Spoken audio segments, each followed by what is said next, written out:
जीत कर भी हार जाएगी बीजेपी। वसुंधरा राजे करने वाली है राजस्थान में बड़ा खेल। बीजेपी ने अगर राजे को नहीं बनाया सीएम तो ऐसे लेंगी अपना बदला। बीजेपी को बख्शने के मूड में नहीं है राजस्थान की महारानी।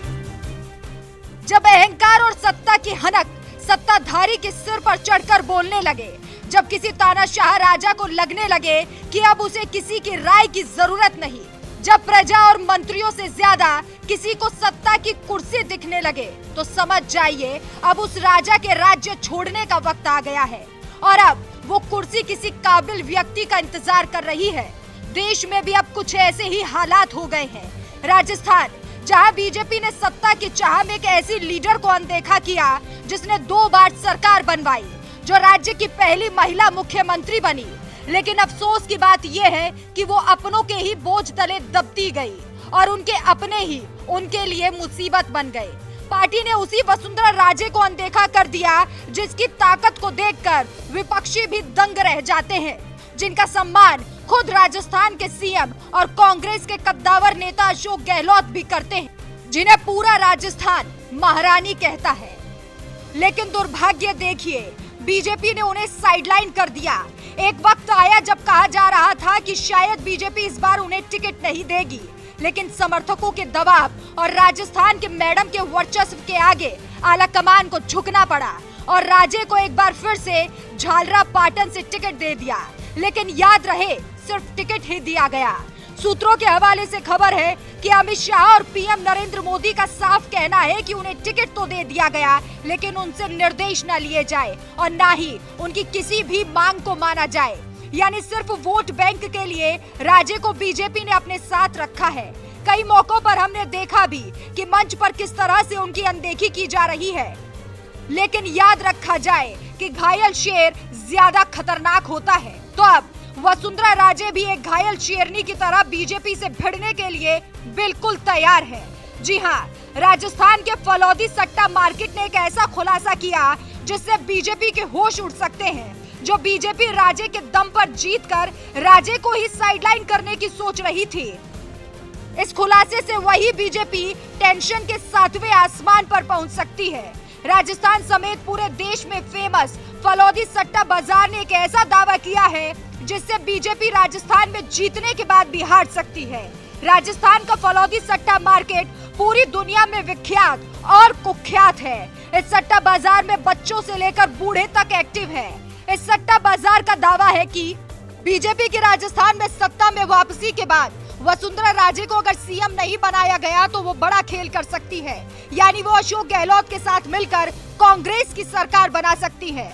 माना जा रहा है कि इस पॉलिटिकल गेम में राजे के साथ 40 से 50 विधायक टूट सकते हैं, जिससे बीजेपी को बड़ा डेंट लग सकता है। हालांकि सट्टा बाजार का ये भी अनुमान है कि इस चुनाव में बीजेपी के खाते में कांग्रेस के मुकाबले ज्यादा सीटें आएंगी, लेकिन इस दावे के साथ बीजेपी के लिए सब कुछ ऑल इज वेल नहीं होने वाला। हालांकि हम फलौदी सट्टा बाजार के दावे की पुष्टि नहीं करते, लेकिन माना जाता है कि इस सट्टा बाजार की भविष्यवाणी अमूमन सही साबित होती है। सट्टा बाजार अक्सर चुनावी अनुमान से नेताओं के दिलों की धड़कन को बढ़ा देता है और इसी फलौदी सट्टा बाजार का ये दावा बीजेपी के लिए गले की फांस बन सकता है, क्योंकि राजे पुराने दौर की बीजेपी की शायद ऐसी अकेली नेता होंगी जो अब भी अपनी जिद पर कायम है, जो अपने राज्य राजस्थान के लिए बीजेपी से भी बगावत करने से नहीं चूकती। जिस बीजेपी में लोकतंत्र के नाम पर सिर्फ फैसले सुनाए दिए जाते हैं, किसी को कोई जिम्मेदारी देने से पहले पूछा तक नहीं जाता, बस बता दिया जाता है।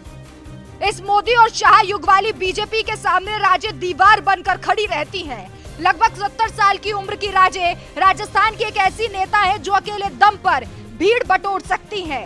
जाहिर है, जो इतना दमखम रखता हो उसे गुरूर होना स्वाभाविक है, लेकिन कई बार ये बेहद भारी भी पड़ जाता है और राजे के साथ फिलहाल वही हो रहा है। आरएसएस से राजे का गहरा रिश्ता रहा, लेकिन कई मौके ऐसे आए जब वहाँ भी टकराव की नौबत आ चुकी हो। वैसे मोदी और शाह से टकराने की ताकत उनकी अपनी लोकप्रियता के अलावा आरएसएस से ही मिलती है। राजस्थान में भी संघ की जड़ें गहरी हैं और वसुंधरा का वहाँ भी अच्छा खासा प्रभाव है। कर्नाटक की हार के बाद संघ के मुखपत्र में कहा गया था, सिर्फ प्रधानमंत्री नरेंद्र मोदी को आगे करके चुनाव नहीं जीता जा सकता। जीत के लिए क्षेत्रीय क्षेत्रफल बेहद जरूरी है।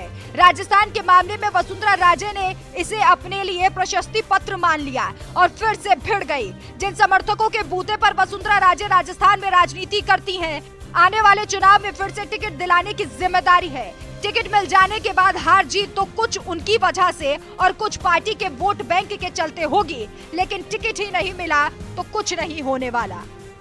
राजे की ताकत का अंदाजा लगा पाना मुश्किल है। राजे की बीते दिनों गहलोत और कांग्रेस से नजदीकियों की खबर ने बीजेपी की नींद उड़ा दी थी। महारानी की कांग्रेस नेता गौरव गोगोई से एयरपोर्ट पर मुलाकात और हंसते हुए फोटो। उसके तुरंत बाद चुनाव से ठीक पहले अशोक गहलोत से उनकी मुलाकात। इन दोनों तस्वीरों ने बीजेपी की बेचैनी को बढ़ा दिया, लेकिन शायद बीजेपी को जोर के झटके का इंतजार है। राजे की छवि ऐसे नेताओं की बन चुकी है जो मौजूदा वक्त में बीजेपी नेतृत्व को सीधा चैलेंज करती है। 2014 के बाद से मोदी और शाह की जोड़ी वैसे ही ताकतवर नेतृत्व के रूप में बनकर उभरी जैसे किसी दौर में इंदिरा गांधी संगठन और सत्ता पर एक बराबर काबिज हुआ करती थी। लेकिन हर राज का अंत जरूर होता है। कई नेता आज के दौर में ऐसे हैं जो सोचते हैं कि पार्टी का हुक्म है तो हुक्म की तामील करनी ही होगी, लेकिन राजे ऐसा नहीं सोचती। अगर फलौदी सट्टा बाजार के दावे पर गौर किया जाए तो बीजेपी अगर राजस्थान में जीती तब भी जीत कर सब कुछ हार जाएगी। गौरतलब है कि राजस्थान का सट्टा बाजार अपने सटीक प्रेडिक्शन के लिए विख्यात है, जो कई बार चुनाव से पहले अपनी भविष्यवाणी से राजनीतिक दलों के होश उड़ा देता है। फलौदी सट्टा राजस्थान में नए बने 17 जिलों में से एक है। पहले ये जोधपुर जिले का हिस्सा था। ये जोधपुर शहर से करीब 125 किलोमीटर दूर है। फलौदी में सट्टा खेला नहीं जाता, बल्कि यहाँ किसी भी मसले पर सटोरियों के अनुमान के आधार पर उसका भविष्य बताते हैं। इसका अनुमान काफी हद तक सटीक बैठता है। इसी के आधार पर देश भर में लोग सट्टा खेलते हैं। फलौदी में एक से बढ़कर एक धुरंधर है जो देश, प्रदेश और दुनिया की सियासत के अलावा यहाँ खेलों के परिणामों को लेकर भी भविष्य बताते हैं। खासकर भारत में चुनाव और क्रिकेट के दौरान यहाँ सट्टा बाजार खासा सक्रिय रहता है। यही कारण है कि नेता फलौदी सट्टा बाजार से उठने वाले भावों पर पैनी नजर रखते हैं। इसी साल मई में कर्नाटक में चुनाव हुए। फलौदी की सटीकता का आकलन कर्नाटक विधानसभा चुनाव के परिणाम से लगाया जा सकता है। फलौदी सट्टा बाजार ने कर्नाटक को कांग्रेस में 137 और भाजपा को 55 सीटें दी थी। परिणाम में कांग्रेस को 136 और भाजपा को 66 सीटें मिली। फलौदी का ये आंकलन करीब करीब ठीक रहा। इससे पहले फलौदी सट्टा बाजार ने गुजरात में भी भाजपा सरकार रिपीट होने का अनुमान लगाया था, जो सही साबित हुआ। हिमाचल में कांटे की टक्कर के बीच फलौदी बाजार ने कांग्रेस की जीत बताई थी और यह आंकलन भी बिल्कुल सटीक साबित हुआ।